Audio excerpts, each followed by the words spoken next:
So here's how the rankings work on this season of The Ultimate Fighter. 8 Invicta fighters from the strawweight division have been brought in.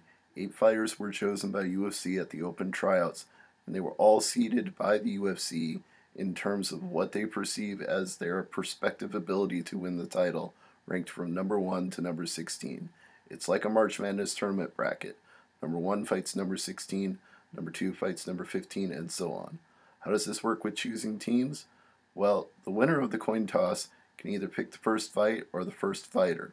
But if they pick the first fighter, the other team automatically gets their opponent. So whoever that person's seed is going against them, that person winds up on the other team. It may sound a little confusing, but I will go through all of the picks here, and maybe it's not so confusing once I read them off to you. It starts out with Anthony Pettis winning the coin toss, and he chooses Carla Esparza. That means her opponent is Angela Hill, and she goes to Team Melendez. That's number 1 versus number 16. So Carla Esparza is the number 1 seed overall. Since Melendez gets the next pick, he chooses Tisha Torres, and Tiny Tornado gets Randa Marcos for her matchup. That's number 3 versus number 14. Anthony Pettis chooses Joanne Calderwood, and her opponent is Emily Kagan. So Pettis gets the number 2 seed, and Melendez gets number 15. Melendez chooses Rose Namajunas, and she's number 7. Her opponent, Alex Chambers, is number 10, and she goes to Team Pettis. Anthony Pettis chooses Jessica Penne, and her opponent is Lisa Ellis.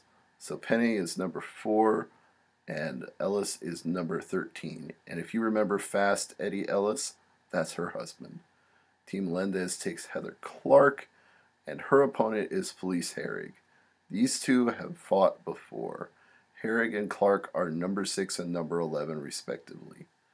Team Pettis chooses Justine Kish, and Team Melendez gets Beck Rawlings as a result, who you may know better as Rowdy Beck Hyatt from Invicta. She dropped the Hyatt, she's going by her maiden name now. Rawlings is number 8, and Kish is number 9. That only leaves 2 more fighters, and Team Melendez chooses Angela Magana, which means Team Pettis gets Alshing Daly. Daly is number 5, and Magana is number 12.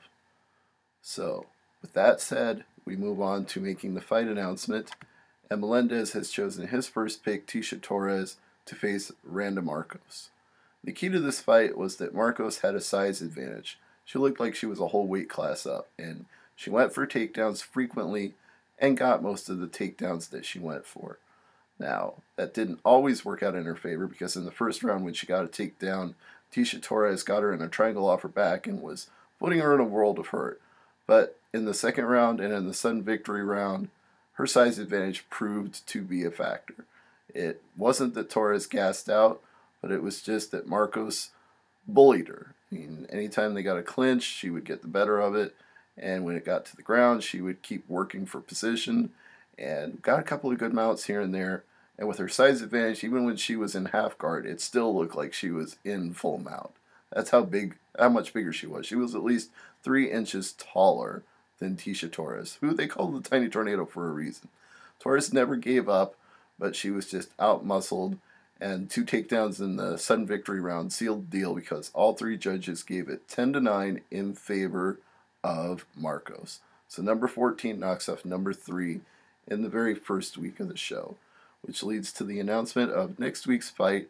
Anthony Pettis chooses Joanne Calderwood to face Emily Kagan, so number 2 is going up against number 15. That's 2 big ranking fights in the first 2 weeks of the show. So stay tuned for another edition of The Ultimate Fighter next week.